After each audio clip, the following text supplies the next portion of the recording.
ऋषि की, महान श्री गणेश भक्त कपिल ऋषि की, महान श्री गणेश भक्त कपिल ऋषि की।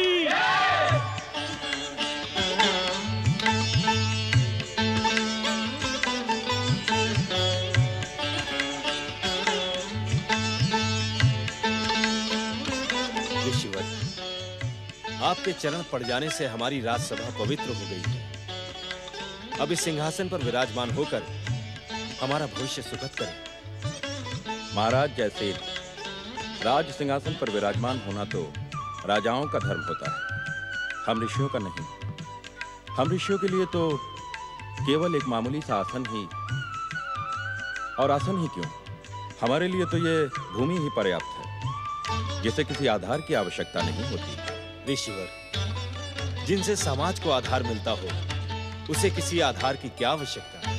महारानी सुषमा और राजकुमारी नीलिमा की जय! महारानी सुषमा और राजकुमारी नीलिमा की जय!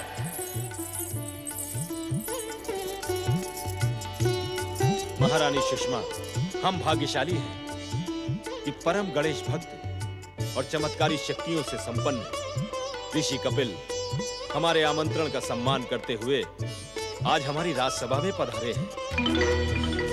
आप सत्य कह रहे हैं महाराज। यदि आपका विशेष आग्रह न होता तो। ऋषिवर, हम जानते हैं कि आप आश्रम से बाहर नहीं जाते और आपको अपनी प्रशंसा और जय जयकार प्रिय नहीं है। हमारे बारे में सब कुछ जानते हुए भी आपने हमारे लिए राजसीय स्वागत का आयोजन क्यों किया? क्योंकि इस समय आप एक ऋषि के साथ साथ अतिथि के रूप में यहाँ पधारे हैं, और अतिथि तो देवता के समान आदरणीय, पूजनीय और स्वागत सम्मान का अधिकारी होता है। तुम धन्य हो देवी, तुम्हारा ज्ञान प्रशंसा के योग्य है। आजकल हमारे समाज को तुम्हारी जैसी ही विदुषी नारियों की आवश्यकता है।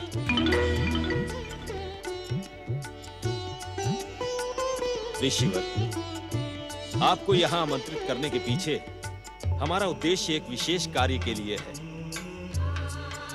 कौन सा विशेष कार्य महाराज?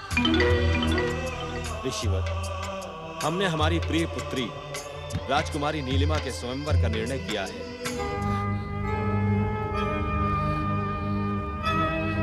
हम आपसे प्रार्थना करते हैं कि आप इन्हें योग्य और उत्तम वर पाने के लिए आशीर्वाद दें। मंगल मूर्ति विघ्नहर्ता श्री गणेश की पावन कृपा से आपका भविष्य सुखमय और शांतिपूर्ण हो राजकुमारी नीलिमा।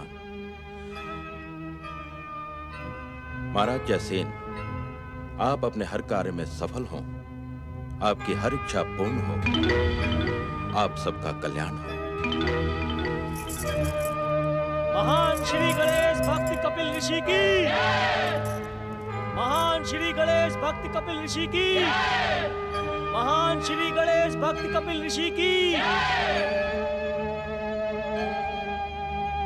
ओम गं गणपतये नमः। ओम गं गणपतये नमः। ओम गं गणपतये नमः। राजकुमारी जी, आपको तो वन मार्ग पर चलने का बिल्कुल अभ्यास नहीं है, और आपने रथ भी कितना पीछे छोड़ दिया। श्रीकला, क्या तुम नहीं जानती? ऋषियों के आश्रम में रथ पर चढ़कर आने की परंपरा नहीं है। पर क्या कारण हो सकता है इस परंपरा का? कारण तो सरल है।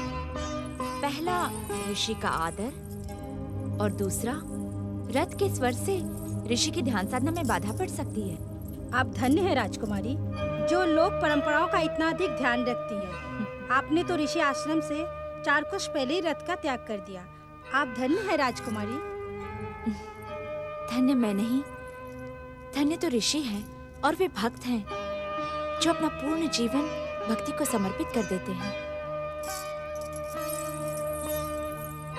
ओम गं गणपतये नमः।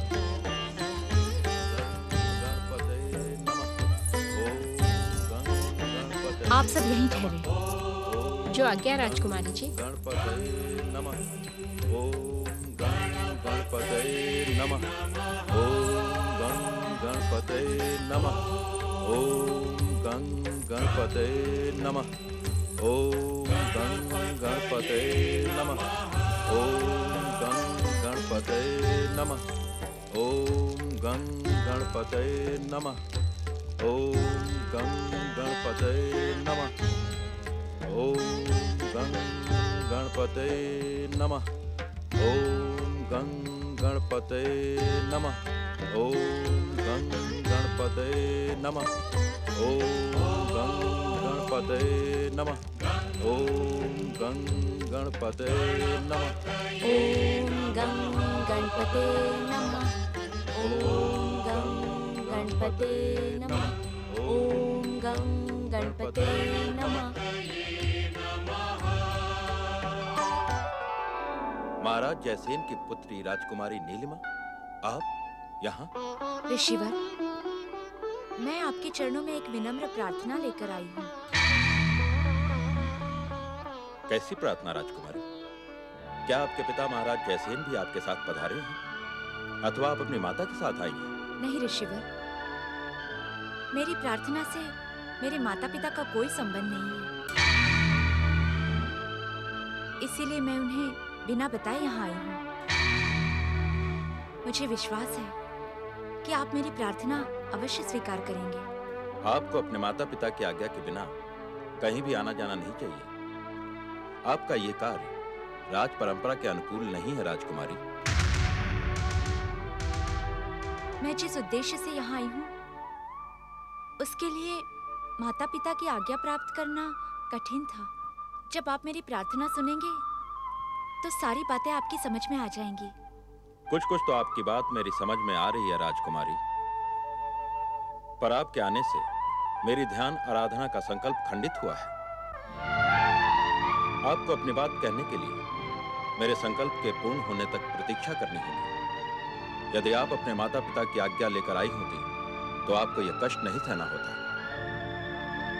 ओम गं गणपते नमः। ओम गं गणपते नमः।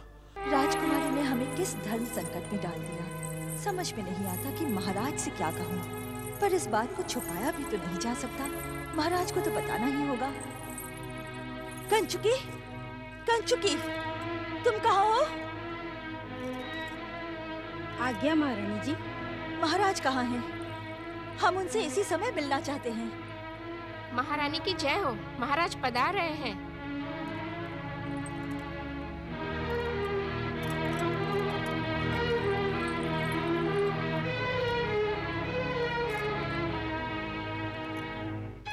महारानी सुषमा, हम आपको एक शुभ समाचार सुनाने आए हैं। कैसा शुभ समाचार महाराज? हमने सोचा भी ना था कि इतने बड़े बड़े राजा, महाराजा और सम्राट राजकुमारी नीलिमा के स्वयंवर में आने की स्वीकृति देंगे। हमारी नीलिमा बड़ी भाग्यवती है। उसके स्वयंवर में एक से एक उत्तम राजपुरुष उपस्थित होंगे। मुझे पूरा विश्वास है कि कपिल ऋषि के आशीर्वाद से नीलिमा सर्वश्रेष्ठ वर का चुनाव कर पाएंगी।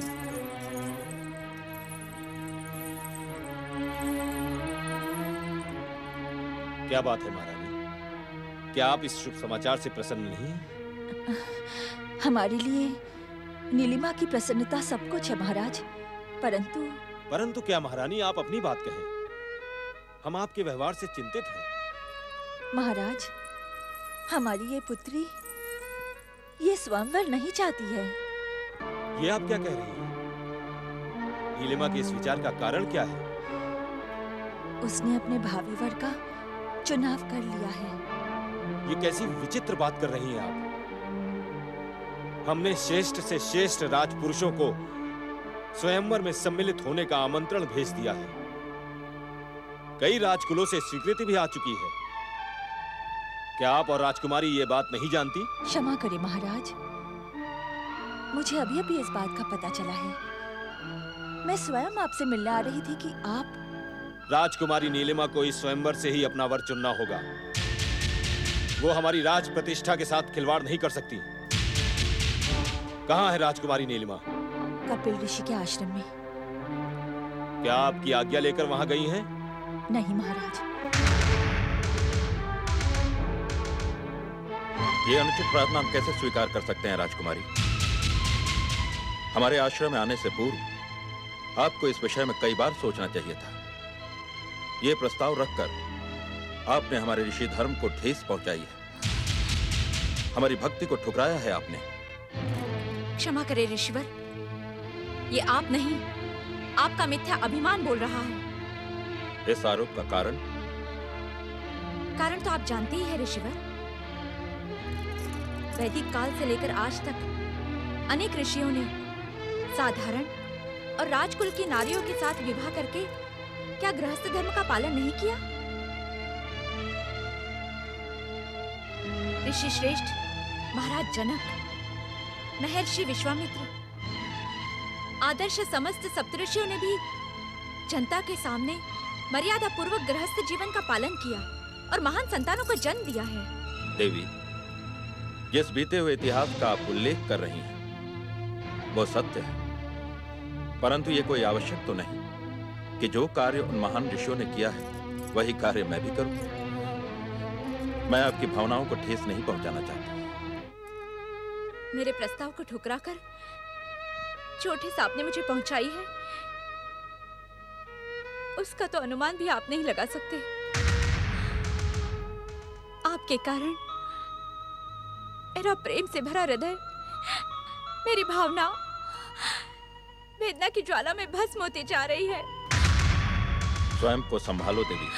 यही कामना लेकर तो मैं आपके पास आई थी कि आप मुझे और मेरे भविष्य को संभाल लेंगे, मेरी प्रेम भरी विनती को स्वीकार करेंगे, मेरे जीवन को आधार देंगे। परंतु आपने कठोरता से मेरी विनती को। क्षमा करें देवी, मैं आपके प्रस्ताव और आपकी भावना को स्वीकार नहीं कर सकता। मैं अपने ऋषि धर्म और अपने संकल्प के कारण विवश हूं। मेरी विवशता को समझते हुए आप अपने राजमहल वापस लौट जाएं।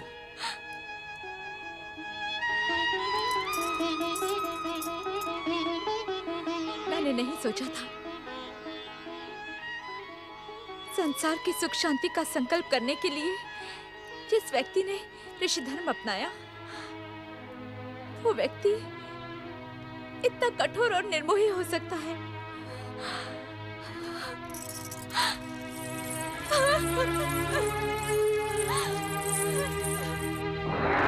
नारायण नारायण।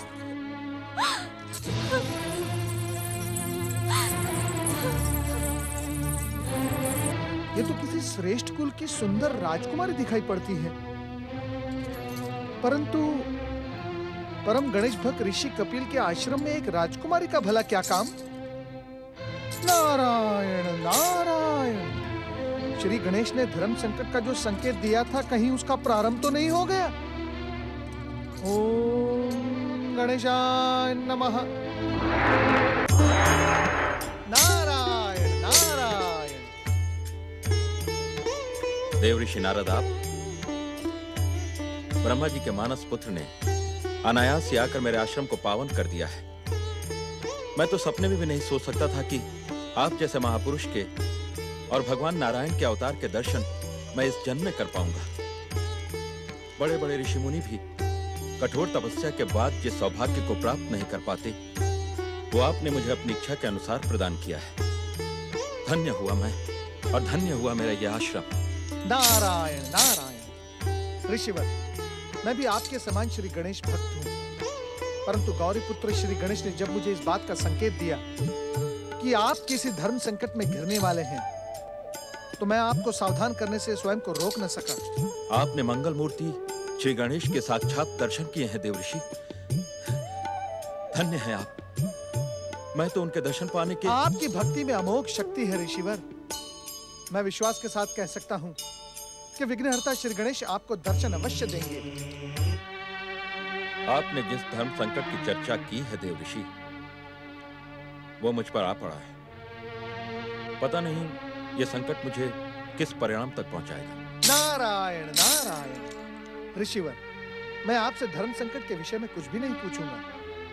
केवल इतना कहूंगा कि आप श्री गणेश पर विश्वास रखें, उनकी कृपा पर श्रद्धा रखें। ये धर्म संकट आपका कुछ भी नहीं बिगाड़ पाएगा। देव ऋषि, मुझे अपने से अधिक चिंता महाराज जयसेन की है। आपकी भक्ति के कारण ही महाराज जयसेन इस धर्म संकट का सामना करने में सक्षम होंगे। आपका कल्याण हो। ओम गणेशाय नमः। नारायण नारायण। नहीं महारानी, नहीं। हम राजकुमारी के इस अनुचित प्रस्ताव को कभी स्वीकार नहीं कर सकते। हमने राजकुमारी को यह संदेश भेज दिया है कि वे कपिल ऋषि से विवाह की बात करके उन्हें धर्म संकट में ना डालें। हम अच्छी तरह से जानते हैं कि कपिल ऋषि इस प्रस्ताव को किसी मूल्य पर स्वीकार नहीं करेंगे। परंतु महाराज। नहीं महारानी, किसी किंतु परंतु की आवश्यकता नहीं है।